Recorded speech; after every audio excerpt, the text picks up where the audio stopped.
শীতের শেষ সময়ে শিউলি ফুলগুলো দেখুন কেমন বিবর্ণ হয়ে গিয়েছে, এবং গাছটাতে দেখুন ব্যাপক হারে শিউলি ধরে আছে। শিউলি ফুল কি অদ্ভুত, দারুণ না?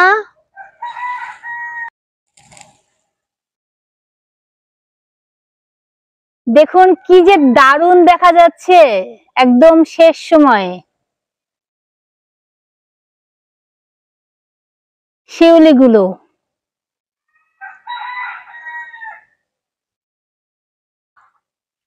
কি অদ্ভুত, একদম শীতের শেষ সময়, অদ্ভুত সুন্দর। ওয়াও, গাছটা কিন্তু বেশ দারুণ।